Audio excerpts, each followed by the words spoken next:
42 வயது பெண் கொடூரமாக கொலை செய்யப்பட்ட வழக்கில் போலீசார் ஒரு பொறியியல் பட்டதாரி இளைஞரை கைது செய்திருக்காங்க. நகைக்காக நடந்த கொலையின் பகீர் பின்னணி என்ன? வெள்ளை நிற வீட்டில் ஒலித்த ஒப்பாரி சத்தம் அன்று ஒட்டுமொத்த ஊரையும் இரண்டாக்கியது. தடயவியல் துறை மோப்பனாயுடன் களத்தில் இறங்கிய போலீசார் ஊரையே சல்லடை போட்டு சலித்தனர். பாத்ரூம் டைல்ஸ் தரையில் படிந்திருக்கும் இரத்த கரைகள் தான் அத்தனை பரபரப்புகளுக்கும் ஒற்றை சான்று. நடந்திருப்பது ஒரு கொடூர கொலை. இந்த வீட்டைச் சேர்ந்த நடுத்தர வயது பெண் அதிகாலையிலேயே கொலை செய்யப்பட்டு கிடந்துள்ளார்.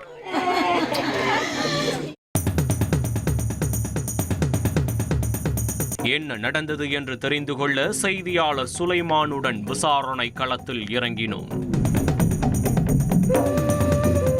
கொல்லப்பட்டவர் முருகசெல்வி, 42 வயதாகிறது. தென்காசி மாவட்டம் கடையநல்லூர் அடுத்த அரியநாயகிபுரம் ஊராட்சிக்குட்பட்ட அருணாச்சலபுரம் கிராமத்தைச் சேர்ந்தவர். இவரது கணவர் ஐயங்கண்ணு வெளிநாட்டில் வேலை பார்த்து வருகிறார். இந்த தம்பதிக்கு 10 வயதில் மகள் உள்ளார்.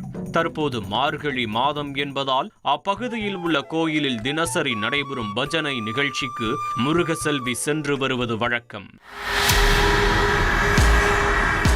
ஆனால் சம்பவத்தன்று அதிகாலை அவர் பஜனைக்கு செல்லவில்லை.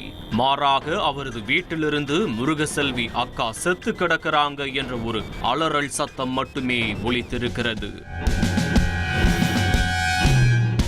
உடனே அக்கம் பக்கத்தினர் ஓடி சென்று பார்த்தபோது முருகசெல்வி முகத்தில் பலத்த காயத்துடன் கழுத்தில் கம்பியால் குத்தப்பட்டு இரத்த வெள்ளத்தில் இறந்து கிடந்தார்.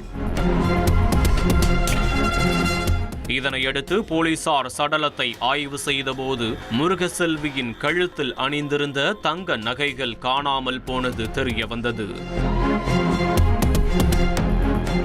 எனவே இது நகைக்காக நடந்த கொலையாக இருக்கலாம் என போலீசார் அனுமானித்தனர்.